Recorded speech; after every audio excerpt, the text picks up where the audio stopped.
And share my ETA wasn't me. The night a ride link drew a map. At 9:04 p.m., my phone announced that I was on my way to a hotel I hadn't requested. The banner slid up like a polite usher. Owen is sharing their ETA with you, 22 minutes. Under it, a map unfurled from my living room to a pin dropped at the Astor Hotel. The route glowed a tidy blue vein through the city. Beneath the map, the ride app offered two choices I didn't ask for: follow live or message rider. Owen left at 8 with the jacket that fits every room, the kiss you give when you think the night will behave. Wrap toast, he said. Some notes. Don't stay up. He's good at making plans sound like whether you can schedule. We share a handful of logins because convenience is a mouth that always wants feeding. Somewhere in the maintenance of convenience, a box got checked for share my ETA to the contact you trust not to panic. The kitchen light was the unflattering kind. It told the truth about counters and faces. I took a wooden spoon out of the sink, held it like a small, useless sword, and put it down. The map pulsed again, 18 minutes, like a heartbeat that liked having witnesses. If you've never had a ride app volunteer someone else's direction to your door, it feels like hearing your name called by a room you haven't entered. Part flattery, part treason. I tapped follow live and watched Owen's car crawl past familiar storefronts toward a pin with an opinion. At the bottom of the screen, a gray bar I hated for knowing anything said, "Drop off. Astor Hotel, guest entrance, 10th floor elevators." I put on the jacket that knows how to keep quiet, locked the door with the respect you give small objects that have done their duty, and let the city explain itself. The Astor lobby smelled like someone had bottled late citrus and charged it rent. Brass learned restraint. A pianist in the corner rehearsed the absence of blame. I didn't ask the desk anything. Elevators forgive almost any trespass if you arrange your shoulders into certainty.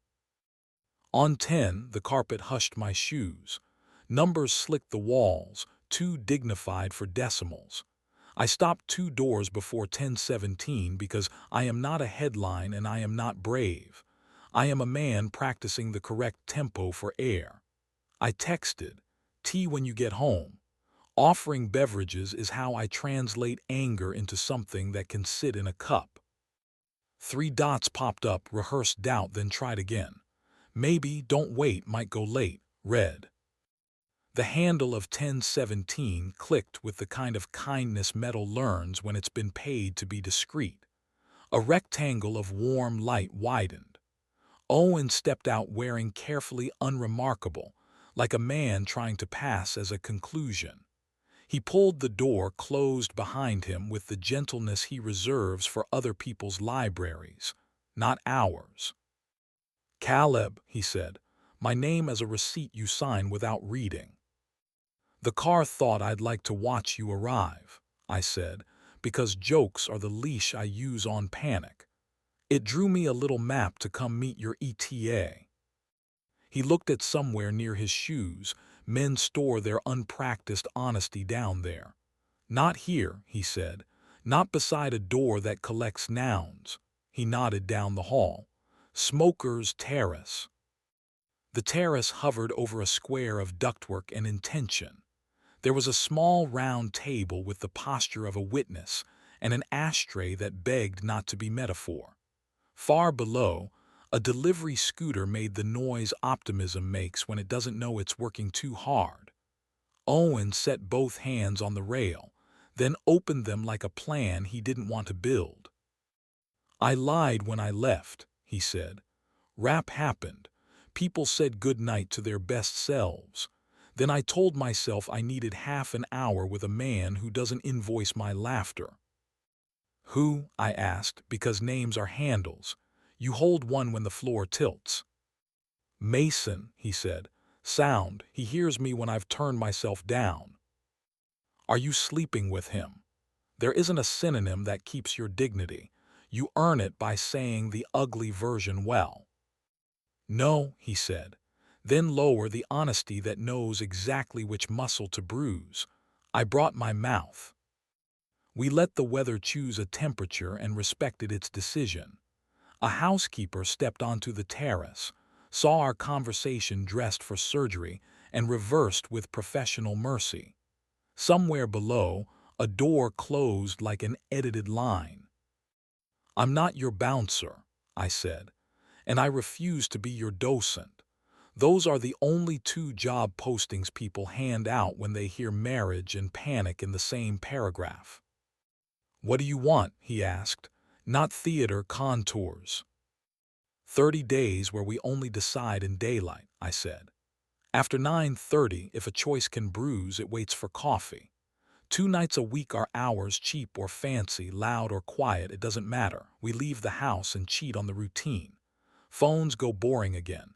No lock screen previews chewing our throats, no auto logins volunteering our location, no polite apps drawing me maps to your room. We audit.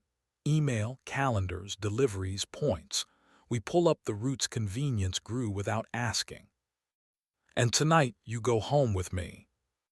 He nodded once, a hinge remembering purpose. 5 minutes, he said. "Count with your lungs." In the stairwell, a runner hustled past with a bus tub and the expression of a person who knows how to be present without attending. The door opened again. Mason came down with a jacket folded like a well-mannered thought. He met my gaze for the duration decency requests, no apology, no dare, and gave me the nod men give when they've decided being furniture is the safest thing to be. I did not hate him. Hatred is heavy furniture. Our apartment is small. Owen returned with his mouth restored to factory settings. "I told him I was misusing beginnings," he said. "I told him thank you and good night." We took the back elevator because mirrors hadn't earned our trust. The lobby's piano found a chord for people choosing continuity. Outside, the weather did us the kindness of not narrating. At home, we sat on the kitchen floor because chairs are juries.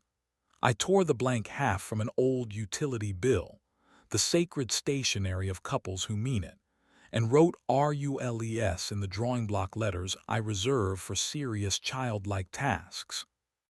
We wrote a list that embarrassed us into sincerity. Thursday belongs to us. We go somewhere that isn't a screen and let the night color us back in. Decision curfew 9:30. If it can bruise, it waits for morning. Phone modesty. Do not disturb at 8, no lock screen previews, no apps introducing us without consent. Audit, unlink, unsubscribe, unwhatever. Revoke permissions convenience stole while we were tired. Paid ears, every other week. No applause for metaphors. 3 actions due by Thursday. Deliberate uselessness. Weekly. A jingle for the kettle, a glass crossing the room without hands, a single step on 4 kitchen tiles. Bench by the river. We let the water lie about being Paris and forgive it immediately. He pulled out his phone and went to war with small betrayals, turning off settings that confuse attention with love and prying open menus that mistake autopilot for care. He typed the sentence that cinema hates because it refuses spectacle. "Thank you for the attention. I'm choosing my marriage. Please don't contact me." He set his phone face down, then face up. Transparency is rehearsal, not revelation. We slept badly and near, the way people sleep when the brave part of them punch the clock early. Morning spent its ordinary magic. It made our late urgency non-billable. Coffee forgave us. Owen messaged his rap chat, "Debrief tomorrow, not tonight. I need useful silence." No one asked useful for what. The first Thursday lived under community center lights that prefer honesty to charm. A teacher in yellow sneakers with a bell-shaped laugh taught us a swing step that demands failure per beat. I stepped on his foot and he swore like an editor. Then he squeezed my elbow with the careful tenderness of a person recalibrating a compass. We split a donut the size of our pride, and forgave our feet faster than our voices. Week 2, my hand kept discovering the phone the way a tongue interrogates a cut. He admitted he almost re-enabled join known networks, auto. We practiced not doing that and celebrated with nothing anyone could photograph, which is a habit I recommend. There were nights when the sync auditioned for metaphor and we refused to cast it. We carried plates on our heads to the couch and declared no winner. There were Saturdays when the Aster rehearsed its reflection in my feed in expensive fonts. I pulled the screen down like a curtain. The ad agreed to be a rumor. Week 3, we taped a photo to the wall that had been waiting in a drawer for a frame and a kinder version of us. It's the one from the summer storm.